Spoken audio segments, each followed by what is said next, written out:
This is a download from BFM 89.9, the business station.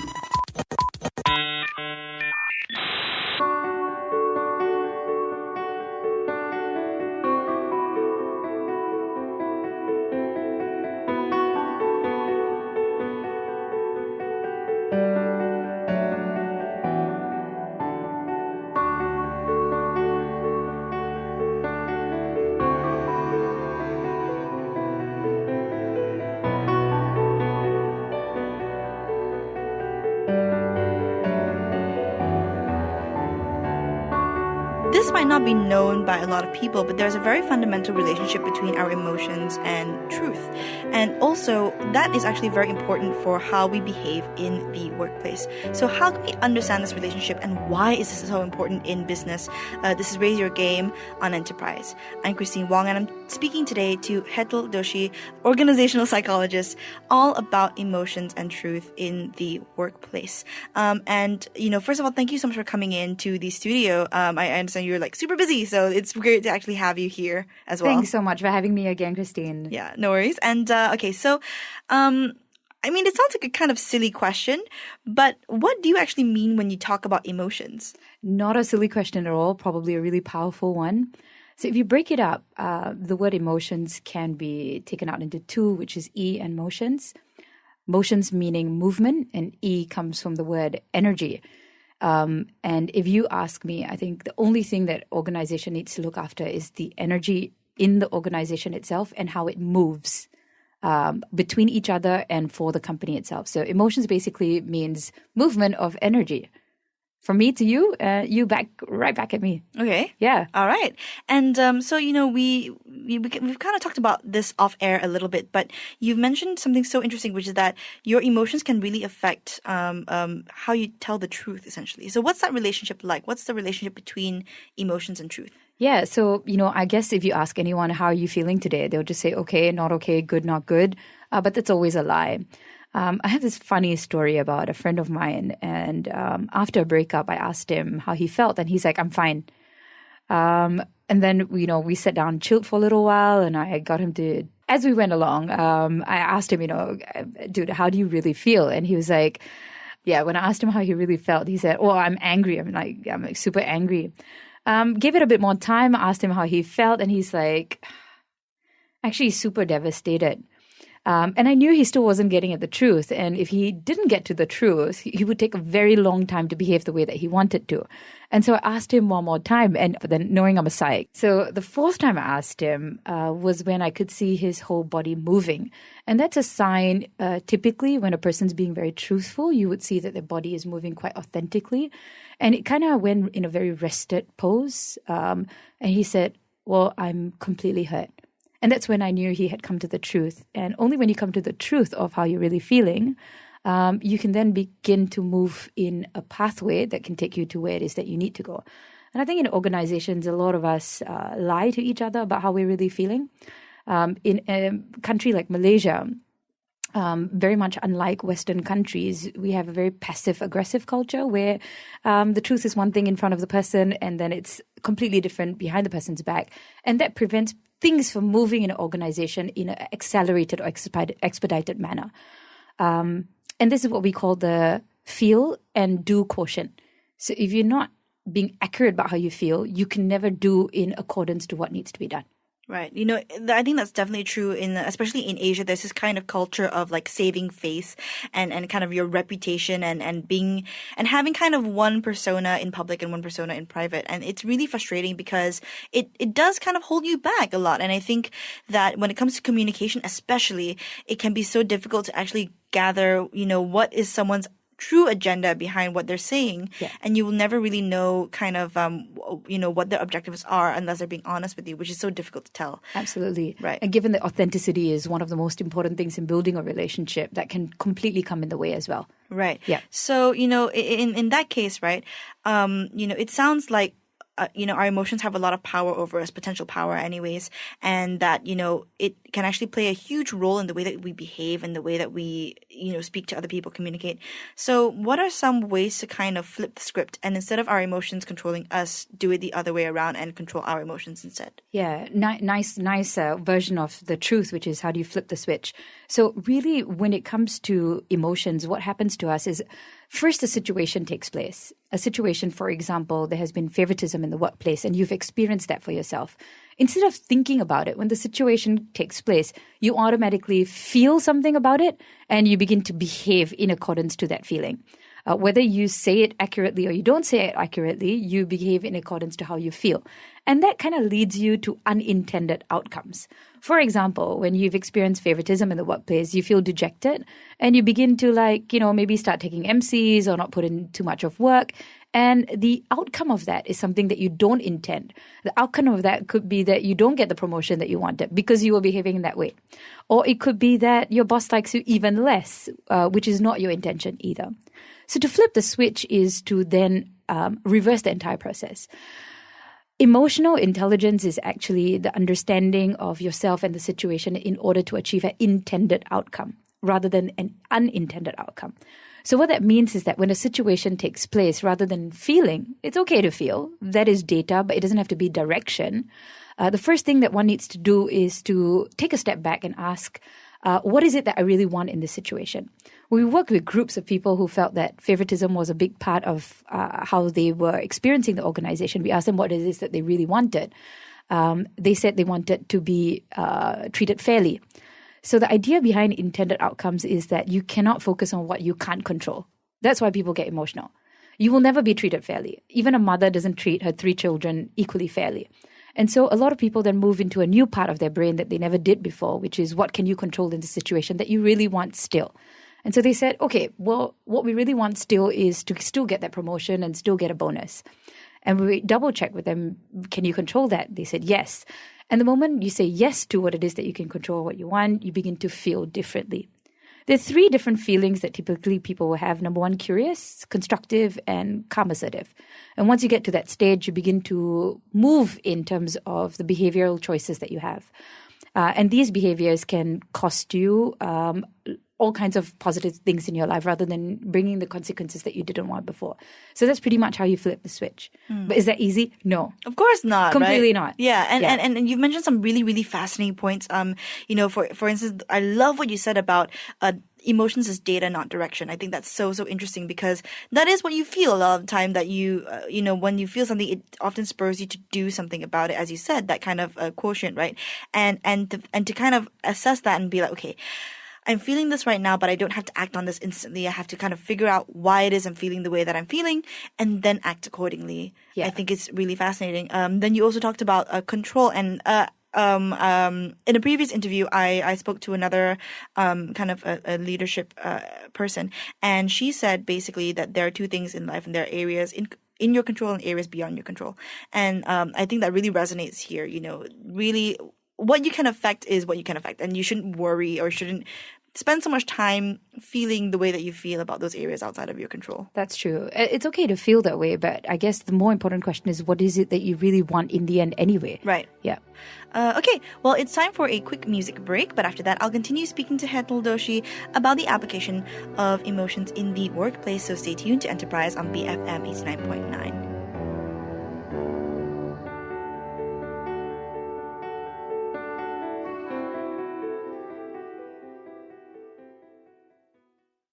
Bias-free media. BFM 89.9. The business station.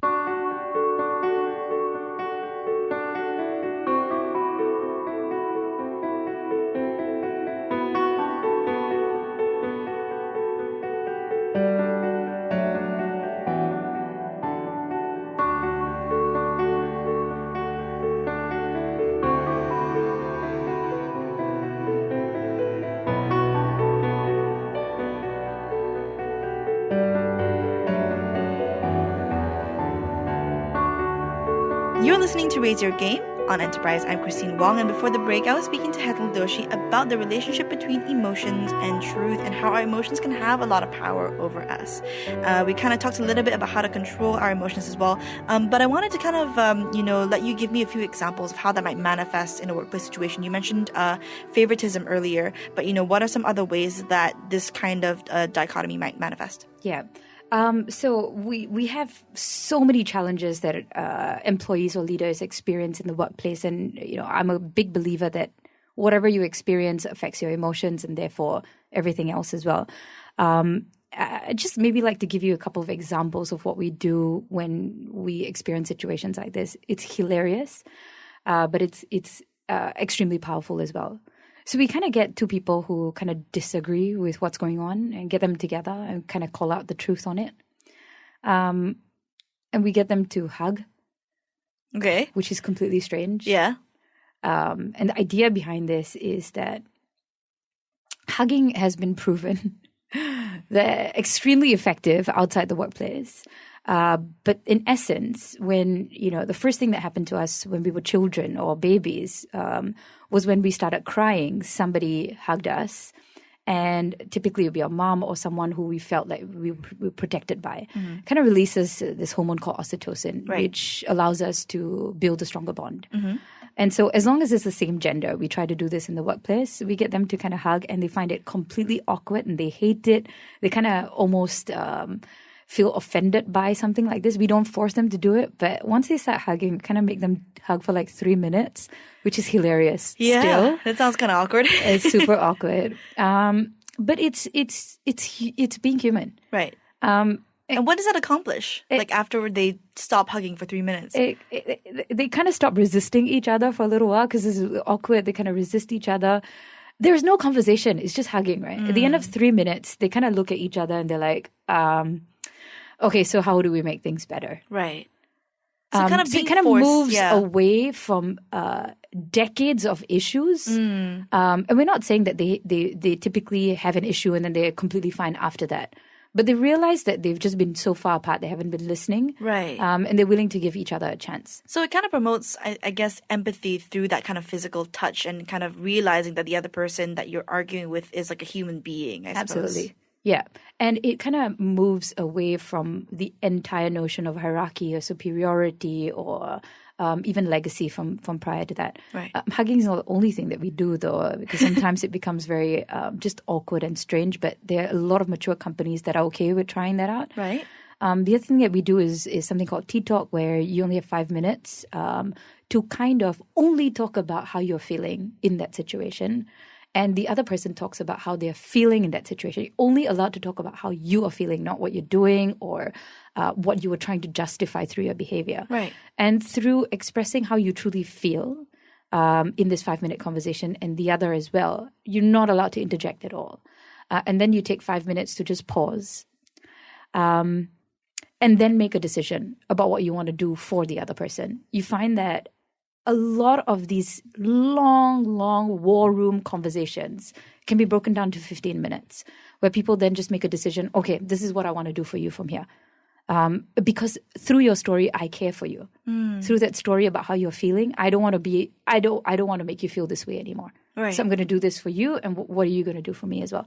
Very empathetic conversations. It kind of sounds like we earlier talked about how kind of emotions can affect how you tell the truth and kind of your behaviors and stuff like that. But also, what's interesting is that it sounds like your emotions kind of are your truth at the same time as well. Yeah. Well said. Yeah, I think they are your truth. And I think along the way, as human beings, we have come to hide that very well, so much so that we don't even know whether that's the truth or not. Right. Ask any business leader, how they're really feeling. They're not going to tell you the truth because they themselves may not even know how they're feeling.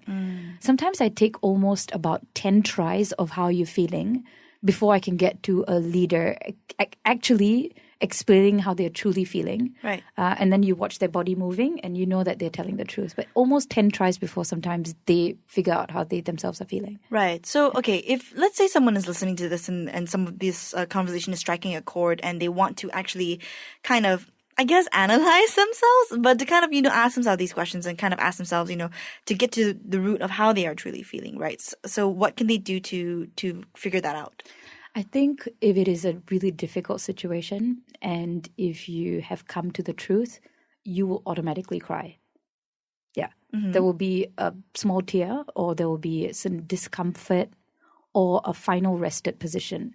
But typically when it's a really, really distressing situation and when you finally come to the truth, there will be a tear that comes in. Yeah. Because it's kind of like cathartic, right? Like when you kind of reach that point where you have become kind of honest with your own, your own situation, and your kind of body kind of accepts that. Because also I think and again, I mean, correct me if I'm wrong, scientists out there, but from what I've kind of read, there are like lots of different chemicals that are released based on the kind of tears that you're crying, based on the emotions that you're feeling at the time. Like there's different kind of composition of tear for like when you're feeling grief, or for when you're crying because you're laughing, or when you're stuff like that. So it is kind of scientifically supported that when you reach that point where you are feeling like a genuine emotion, that that crying kind of helps, I suppose. Yeah, it kind of automatically comes out because it might also have been the first time that it's come out. And so psychological safety is a critical component in being able to get people to tell their emotional truths. Right.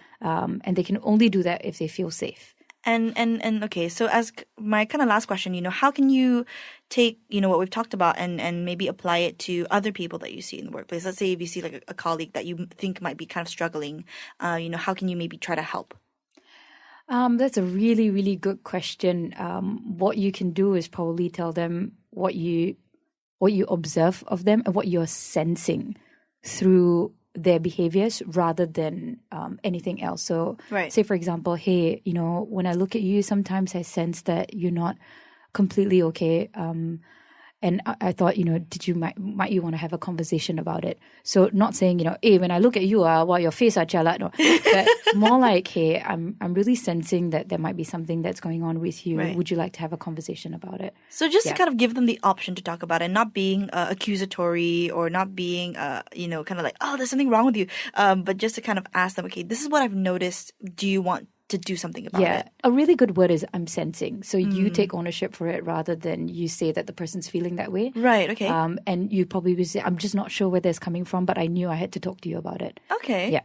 I think that's really nice. And I think, part of kind of this emotional intelligence and part of also just kind of getting to grips with our emotions is if kind of everyone is kind of complicit in it, right? And if everyone kind of works towards being more emotionally true to themselves. Absolutely. Yeah, complicit and conscious about it as well. Excellent. All right. Well, that is about it for today's Raise Your Game on Enterprise. Thank you so much, Hetal, for speaking to me all about emotions and truth in the workplace. Thanks, Christine. It's gotten so real, guys. If you've missed any of this interview, you can download our app that's available on the Apple App Store and or Google Play. We're also on Spotify now, which is pretty cool. And you can also head over to our website, bfm.my/podcasts. You've been listening to Enterprise on BFM 89.9. Stay tuned.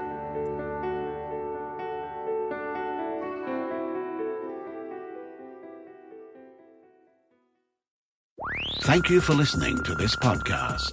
To find more great interviews, go to bfm.my or find us on iTunes. BFM 89.9, the business station.